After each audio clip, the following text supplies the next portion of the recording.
ஆண்டவரும் இரட்சகருமாகிய இயேசு கிறிஸ்துவின் இனிய நாமத்தில் உங்கள் யாவருக்கும் அன்பின் வாழ்த்துக்களை தெரிவித்துக் கொள்கிறேன். அருமையான தேவ பிள்ளைகளே, new day new hope daily devotion மூலமாக இந்த நாளில் கூட உங்களை சந்திப்பில் நான் மிகுந்த மகிழ்ச்சி அடைகிறேன். அல்லேலூயா.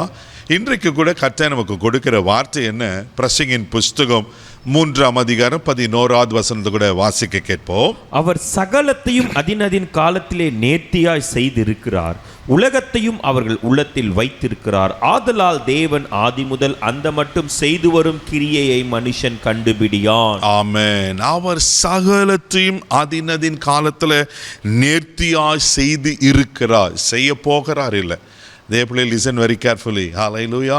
அவர் சகலத்தையும் அதினதின் காலத்தில் செய்திருக்கிறார். ஹல்லேலூயா.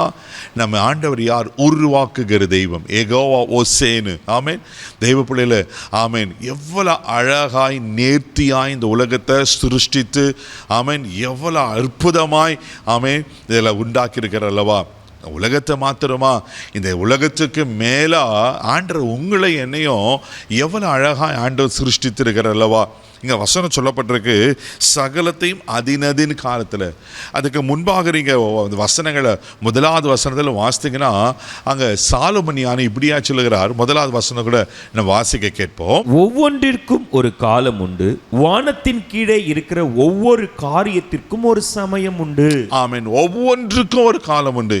ஏன் என் வாழ்க்கையில் இது நடக்கலை, ஐயோ இது எப்போ நடக்கும், இது எப்போ மாறும் அப்படின்னு சொல்லி யோசிக்கிறீங்களா? தேவப்பிள்ளையில் ஆண்டவர் எல்லாத்தையும் அழகாக திட்டமிட்டு நேர்த்தியாய் அவன் பிளான் பண்ணி வைத்திருக்கிறார். இதுக்கு அப்புறம் தான் உங்களுக்கு பிளான் பண்ண கிடையாது. ஒரு என்ஜினியர் ஒரு வீட்டை கட்டும் போது எப்படி அழகாக அந்த ப்ளூ பிரிண்டில் எவ்வளோ அழகாக நேர்த்தியாக அது பிரிண்ட் போடுவாரோ, ஆமீன். ஒரு என்ஜினியர்னால் ஒரு கட்டாத ஒரு விரண்ட நிலத்தை பார்த்து அவர் மைண்ட் செட்டப்பில் அவர் மைண்ட் பிக்சரில் ஒரு வீட்டை குறித்து அவர் அழகாக திட்டமிட்டுவார்னா, ஆமென், சர்வ ஞானி, சகலத்தையும் படைத்தவர். ஹல்லேலூயா. தேவ பிள்ளைகளே, வானாதி வானங்களை உண்டாக்கினவர், ஆமென், சர்வ வல்லமை உள்ளவர் ஆண்டவர் உங்களை குறித்தும் திட்டமிட்டு இருக்கிறார். ஆமென். ஒவ்வொன்றுக்கும் ஒரு காலம் இருக்குது. அதனதின் காலத்தில் அழகாக நடத்துவார். பயப்படாதீங்க. இப்போ இருக்கிற சூழ்நிலையை பார்த்து, இப்போ இருக்கிற ஐயோ என் வாழ்க்கையில் இப்படியெல்லாம் இருக்குது, ஆமென், அவ்வளோதானே என் வாழ்க்கை முடிஞ்சிச்சான்னு கலங்காதீங்க. தேவ பிள்ளைகளை சோர்ந்து போகாதீங்க. அவர் ஒவ்வொன்றுத்துக்கும் அவர் காலத்தை வச்சுக்கிறார். நீங்கள் தொடர்ந்து வாசிக்கிற பிறக்க ஒரு காலம் உண்டு, இறக்க ஒரு காலம் உண்டு, நட ஒரு காலம் உண்டு, நட்டத்தை பிடுங்க ஒரு காலம் உண்டு, அப்படியே பெரிய பட்டியலில் இருக்கும். அப்போ அவருக்கு தெரியாதா? சங்கீதத்தின் புஸ்தகம் 1ஆம் அதிகாரம் 3ஆம் வசனம் வாசினா, நீர்க்காலின் ஓரமாய் நடப்பட்டு தன் காலத்தில் தன் கனியை தந்து இலையுதிராது இருக்கிற மரத்தை போல இருப்பானா. அதே பிள்ளைல ஒரு செடியை நான் வச்சேன்னா இமீடியட்டாக எனக்கு பழம் வந்துடணும் எதிர்பார்க்க முடியாது. அதுக்குன்னு ப்ராசஸ் நாட்கள் நேரங்கள் இருக்குது. ஆமென். அது வளர்ச்சி அடைகிற நேரங்கள் இருக்குது. ஆண்டரை அழகாக அது பூத்து கனி கொடுத்து காய்த்து பழுத்து ஆமென், அப்படி தான் பலனுக்கு அதை சுவைக்க முடியும்.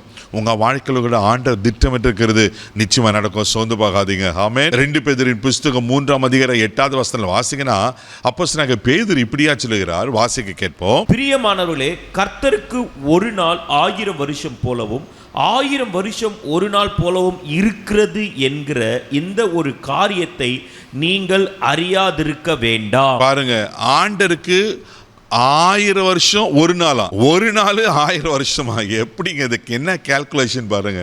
இதுதாங்க ஆண்டருடைய வல்லமை. ஹல்லேலூயா. ஆமென். தெய்வ பிள்ளைகளே, அதினதின் காலத்தில் அவர் செய்வார்னு சொன்னார், நிச்சயமாய் செய்வார். அதனால தான் சங்கீதம் 31:15 தாவீது இப்படி சொல்வார், என் காலங்கள் உங்கள் கரத்தில் இருக்க ஆண்டவரே. உங்களுடைய காலங்கள் அவர் கரத்தில் இருக்கு. பயப்படாதீங்க. இப்போ இருக்கிற காலம் நெருக்கத்தின் காலமா, உபத்திரவத்தின் காலமா, பாடுகளின் காலமா, ஒருவேளை முன்னேற்றம் இல்லாத காலமாக இருக்கலாம்.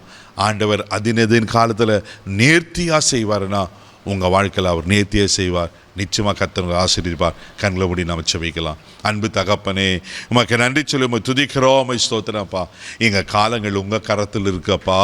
ஆண்டவரே உமக்கு ஸ்தோத்திரம். ஏன் வாழ்க்கையில் இது நடக்கலை அப்படி கலங்கி இருப்பாங்கன்னா, ஆண்டவரே உமக்கு ஸ்தோத்திரிக்கிற. ஆண்டவரே, இவர்களை குறித்த ஒரு தேவ திட்டம், இவர்களை குறித்து ஆண்டவரே நீர் வைத்திருக்கிற ஆமென் ஆண்டவரே உமக்கு ஸ்தோத்திரம்ப்பா. காரியங்கள் இயேசுவின் நாமத்தில் 100க்கு 100 நிறைவேறுவதாக நான் ஜெபிக்கிறேன்ப்பா.